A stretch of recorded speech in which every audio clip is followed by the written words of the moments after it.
The captured enemy operative laughed when he saw the young translator. "Send me a real interrogator," he sneered in his native tongue. She smiled softly and replied in the same language, "Hello, Dmitri. You still owe me money from Prague." The room went deadly silent. Major Harrison's coffee cup froze halfway to his lips. Colonel Mitchell's pen stopped moving across his notepad. The two CIA operatives standing by the door exchanged glances that could have cut glass. In the sterile interrogation room of Forward Operating Base Kestrel, Afghanistan, everything had just changed. The prisoner, who had been defiant and mocking moments before, turned pale. His eyes widened as he stared at the woman he had dismissed as nothing more than a lowly translator. Elena Vasquez sat quietly in the corner, her standard-issue military uniform wrinkled from long hours, her dark hair pulled back in a simple ponytail. She looked like every other support staff member on the base, unremarkable, invisible, forgotten. But Dmitry Volkov, former Spetsnaz operative turned arms dealer, was looking at her like he had seen a ghost. "Impossible," he whispered in Russian, his voice barely audible. "You're dead. They told me you were dead." Elena's expression remained neutral, but something flickered in her dark eyes. She had spent 2 years at FOB Kestrel, translating intercepted communications, debriefing local informants, and processing intelligence documents. 2 years of being the quiet woman in the corner that everyone took for granted. 2 years of careful anonymity that had just been shattered by a face from her past. Major Harrison cleared his throat, breaking the tense silence. "Ms. Vasquez," he said carefully, using the civilian title she had carried since arriving at the base. "Do you know this individual?" Elena's gaze never left Dimitri's face. The years had been hard on him, new scars, graying hair, the haunted look that came from too many close calls. But she recognized the eyes, the way he held his shoulders, the nervous habit of tapping his left index finger when he was thinking. "We have met before," she said simply, her English carrying the slightest trace of an accent that most people assumed was Mexican. She had worked hard to cultivate that assumption, to let people draw their own conclusions about her background. It was safer that way. Colonel Mitchell leaned forward in his chair. "When? Where?" Elena was quiet for a long moment, weighing her options. The carefully constructed identity she had built over the past 5 years was crumbling. Soon, there would be questions she couldn't answer without revealing truths that were buried so deep they had their own classification levels. "Prague," she said finally. 7 years ago. Mr. Volkov and I did business together." Dmitri let out a bitter laugh. "Business," he repeated in English, his Russian accent thick with emotion. "Is that what we're calling it now, Katerina?" The name hit Elena like a physical blow. She hadn't heard it spoken aloud in years.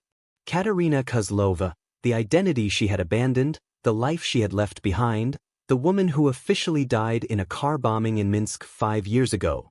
The CIA operatives were suddenly very interested in the conversation. The taller one, Agent Davidson, stepped forward. "I think we need to have a more detailed conversation, Ms. Vasquez. Or should I say Ms. Kozlova?" Elena's jaw tightened almost imperceptibly. The game was up. The careful balance she had maintained between her past and present was collapsing, and there was no way to stop it. But she had survived this long by being smart, by staying calm under pressure, and by always having an exit strategy. "My name is Elena Vasquez," she said firmly. "I am a contracted translator for the United States military. I have been working at this base for 2 years with proper documentation and security clearance. Documentation that we're now going to need to examine very carefully," Agent Davidson replied. His partner, Agent Chen, was already on her radio, speaking in low, urgent tones. Dmitri watched the exchange with growing interest. The fear that had initially crossed his face was being replaced by something else, calculation. He was a survivor, and survivors recognized opportunity when it presented itself. "You want to know about Katerina?" he said, addressing the Americans while keeping his eyes on Elena. She was the best operative the Russians never officially had. Unofficially? She could disappear into any culture, speak any language, become anyone she needed to be. The Prague job was supposed to be simple: extract a defecting scientist, get him to the West. But someone betrayed us. Elena's hands remained folded in her lap, but Major Harrison noticed how white her knuckles had become. What happened in Prague? Colonel Mitchell asked. Dmitri smiled, but it didn't reach his eyes. Ask her. Don't forget to subscribe to the channel. Thumbs up, you can help more people hear this story by liking this video. Bell, every week we share unforgettable stories of silent heroes. She's the one who left 3 of my men dead and disappeared with the scientist and $20 million in diamonds. The accusation hung in the air like smoke. Elena had been expecting it, but hearing it spoken aloud still sent a chill down her spine. The Prague operation had been a disaster from the beginning, compromised before it even started. She had made choices that night that haunted her still, decisions that had saved lives and cost others. The operation was blown, she said quietly. Someone had leaked the details to check intelligence. If we had proceeded as planned, everyone would have died, the scientist included. So you improvised, Agent Davidson said. It wasn't a question. I adapted to changed circumstances, Elena corrected. The scientist made it to safety. The mission was successful. Successful? Dmitri's voice rose. Igor, Pavel, and Mikhail would disagree, if they weren't dead. Elena's composure cracked slightly. Those names, those faces, she carried them with her every day. 3 men who had trusted her, who had followed her lead into a trap that she had barely escaped herself. They were good men, she said softly. Their deaths were not part of the plan. Whose plan? Agent Chen had finished her radio conversation and rejoined the group. Who are you working for in Prague? Elena met her gaze steadily. That information is classified. Not anymore, Agent Davidson said. He held up his phone, showing a message that had just come through. Washington wants you transferred to Bagram immediately. Full debrief, polygraph, the works. Whatever game you've been playing here is over. Elena had been expecting this too.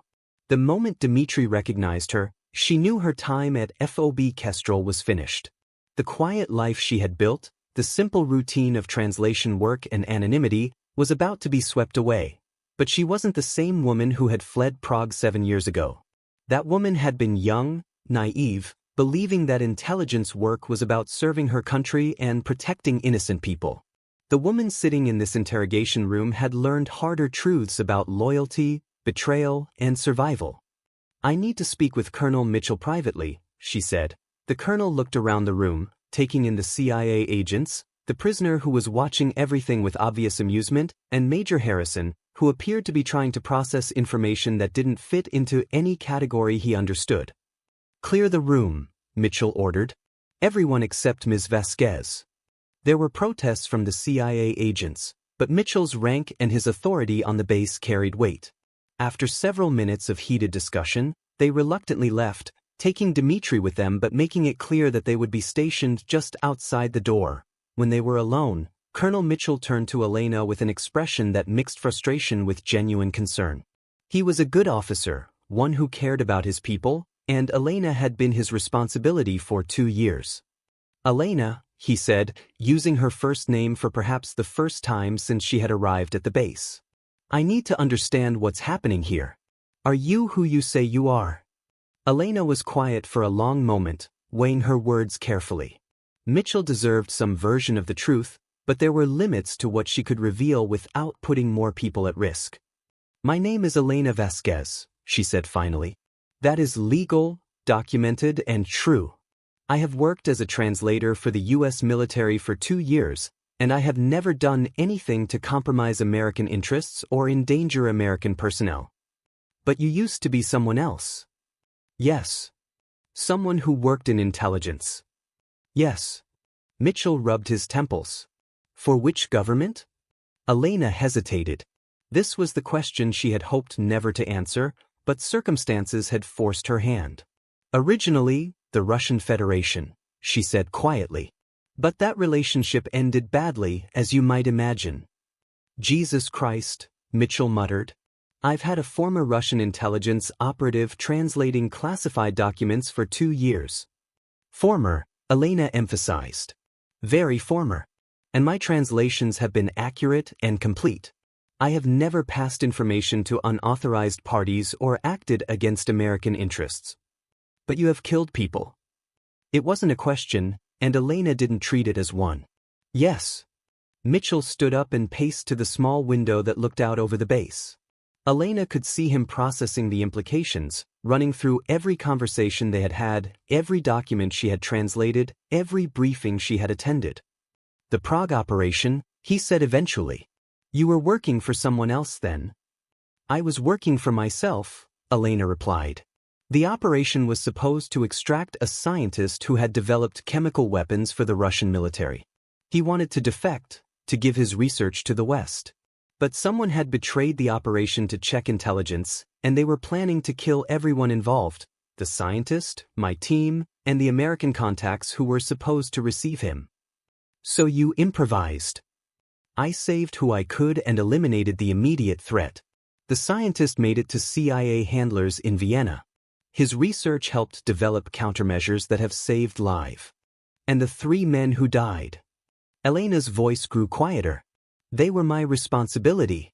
Their deaths are something I live with every day. Mitchell turned back to face her. And the money? The diamonds that Volkov mentioned. Payment for services rendered, Elena said simply. The scientist had been stockpiling resources to fund his defection.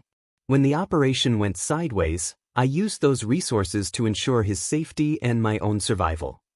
Where did you go after Prague? Off the grid. New identity, new life.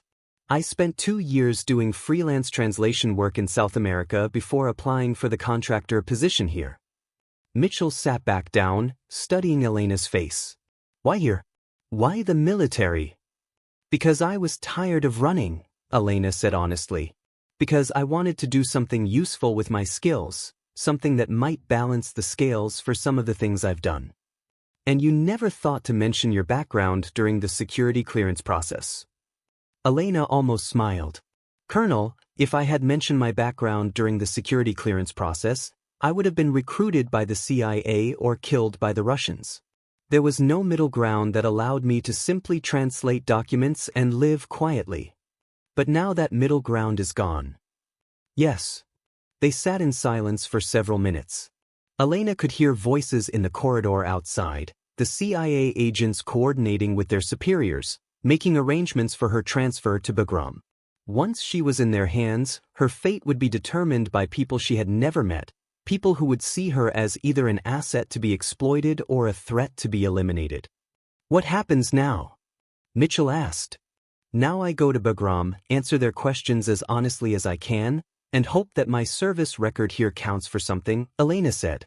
Or I disappear again, though that's becoming increasingly difficult. Is there a third option? Elena looked at him sharply. What do you mean? Mitchell leaned forward. I mean that in 2 years, you've been the most competent, reliable, and professional contractor I've worked with. Your translations have been instrumental in successful operations, your cultural insights have prevented diplomatic incidents, and your work has undoubtedly saved American lives. Colonel, I'm not finished, Mitchell interrupted. I also mean that I've served in this region for 12 years, and I've learned that sometimes the most valuable people are the ones with complicated pasts. The question isn't whether you used to work for the Russians. The question is whether you're working for us now. Elena felt something she hadn't experienced in years, hope. It was dangerous, she knew. Hope made you vulnerable, made you believe in possibilities that might not exist. But Mitchell's words carried weight, and his perspective might matter to the people who would be making decisions about her future. I am working for you, she said firmly. I have been for 2 years. Then we need to make sure Washington understands that, Mitchell said. He stood up and moved toward the door. I'm going to make some calls before they transfer you. People I served with who are now in positions to influence this situation. Elena watched him prepare to leave, struck by his willingness to advocate for her despite everything he had just learned. It was more than she had expected, more than she probably deserved.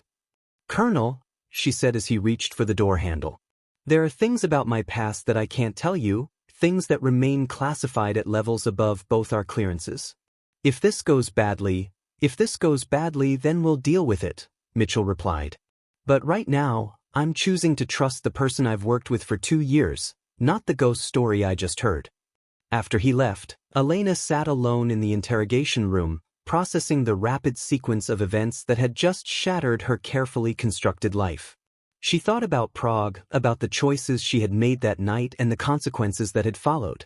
She thought about Igor, Pavel, and Mikhail, good men who had died because of intelligence failures and betrayals that were beyond anyone's control. Most of all, she thought about the future, which had suddenly become uncertain again after 2 years of stability.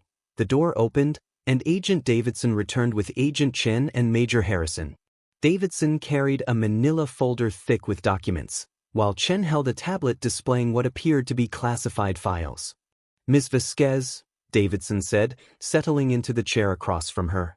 "We've been busy while you were talking with Colonel Mitchell. Would you like to see what we've learned about Katerina Kozlova?"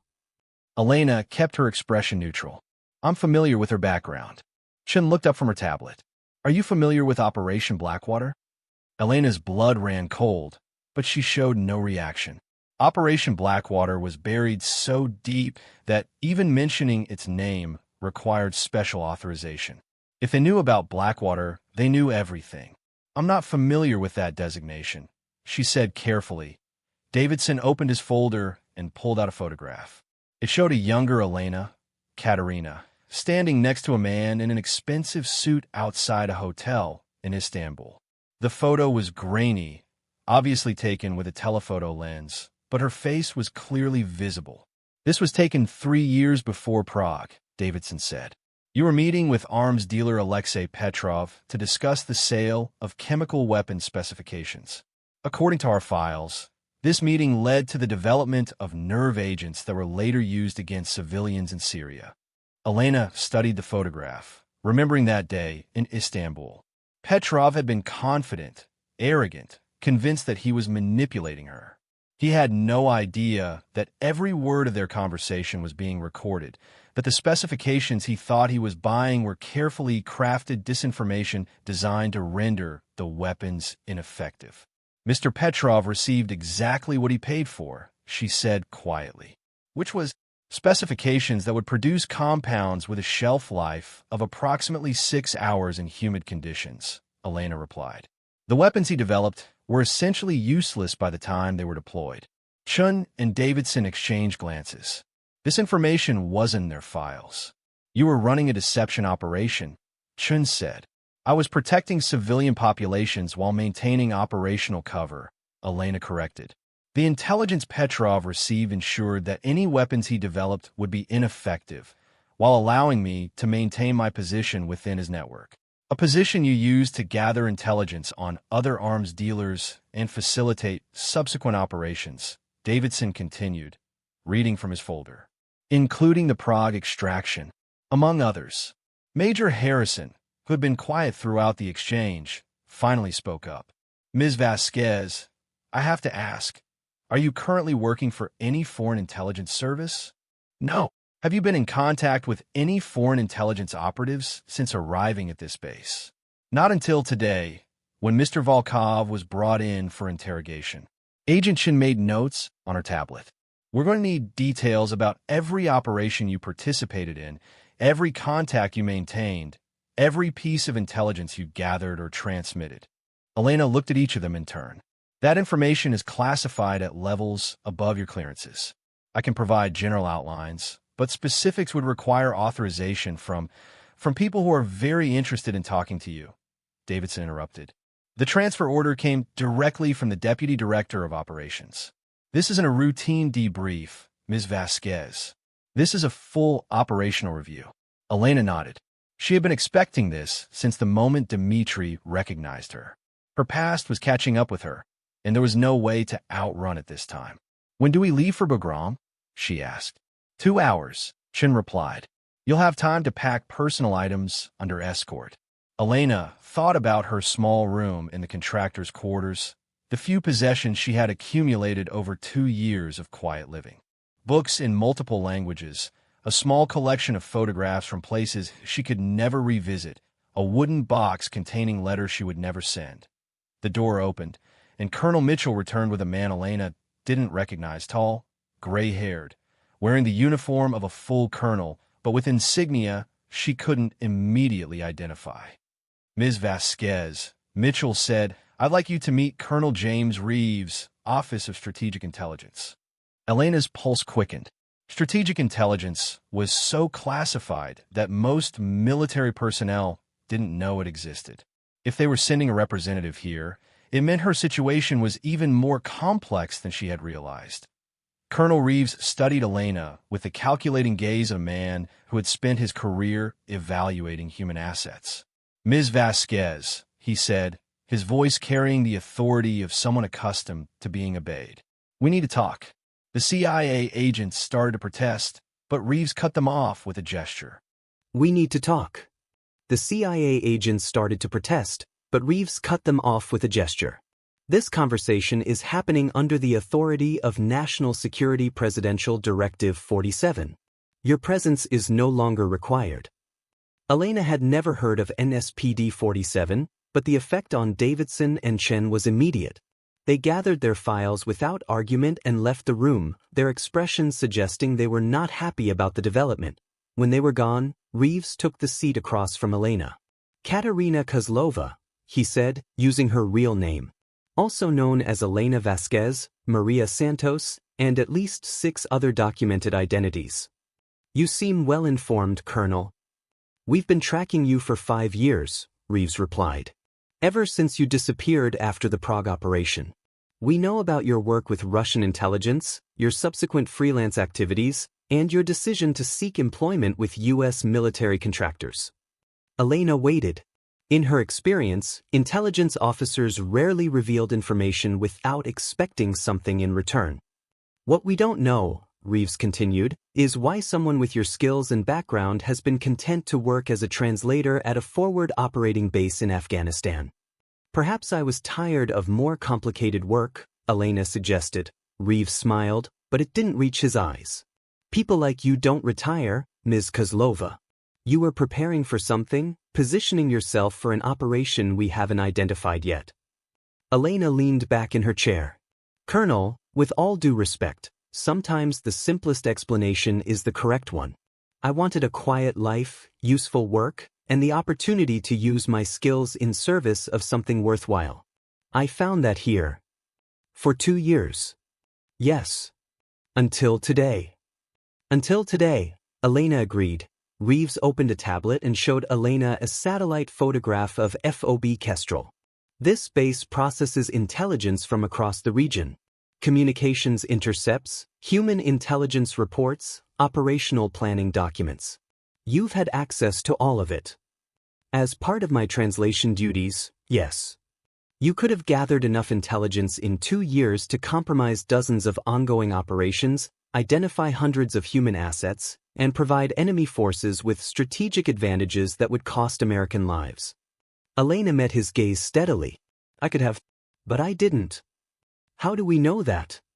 It was the question Elena had been dreading, the one she couldn't answer without revealing capabilities she had worked hard to keep hidden. But with her cover blown and her future uncertain, she was running out of options.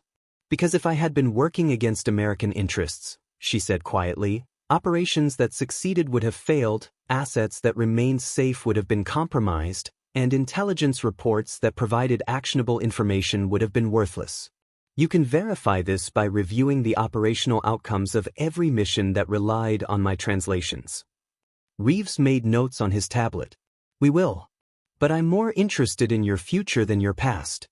Elena felt the conversation shifting in a direction she hadn't expected.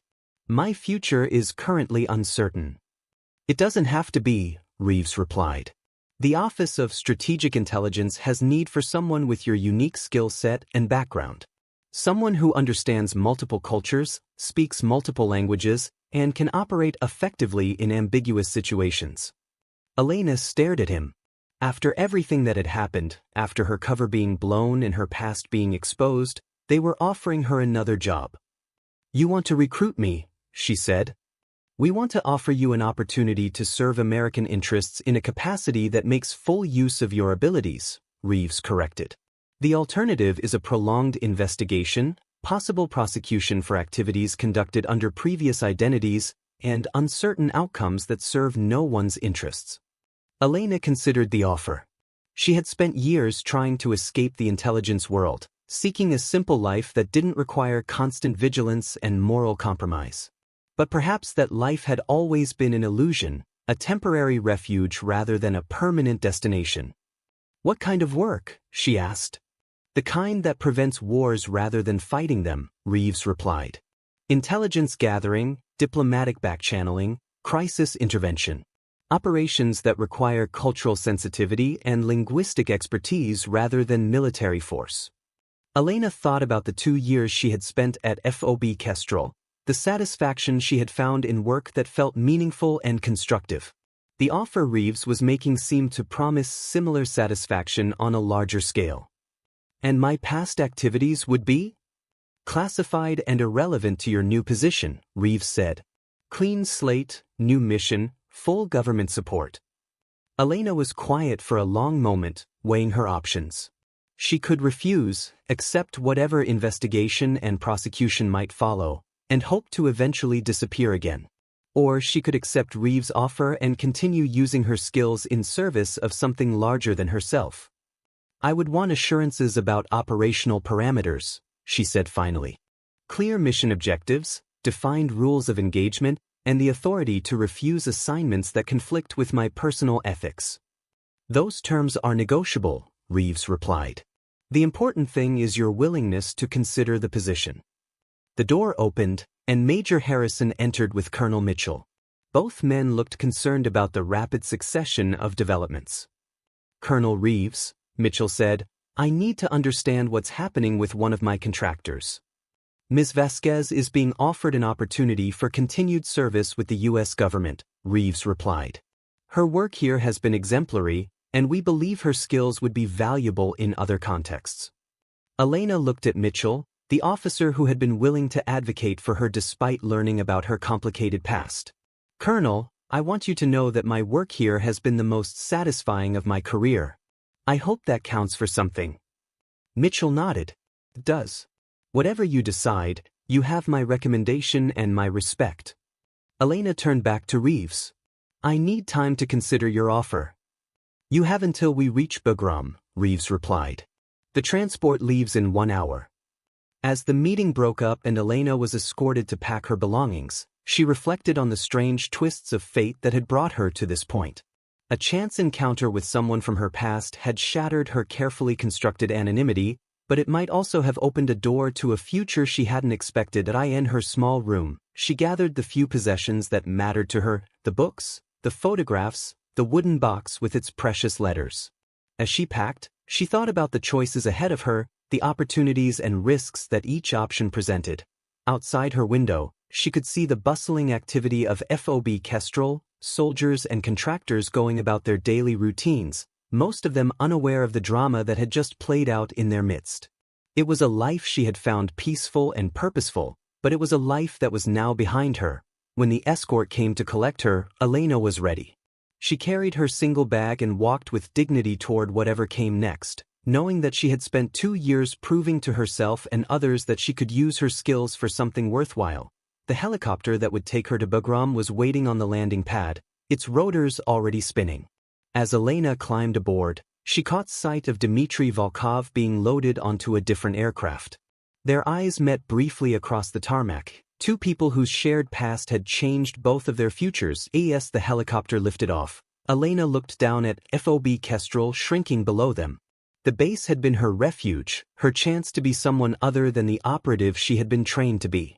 But perhaps refuge had only been preparation for whatever came next. Colonel Reeves sat across from her in the helicopter, his expression unreadable above the noise of the rotors. Elena knew that by the time they reached Bagram, she would need to have made a decision about her future, but as she watched the landscape of Afghanistan pass below them, Elena realized that in some ways, the decision had already been made. She was who she was, with skills and experience that could be used for good or ill. The question wasn't whether she would continue in intelligence work, but how she would use her abilities in service of principles she could believe in. The translator's truth was this: she had never really stopped being an operative. She had simply found a way to be one that allowed her to sleep at night, Now it was time to see what other truths her future might hold.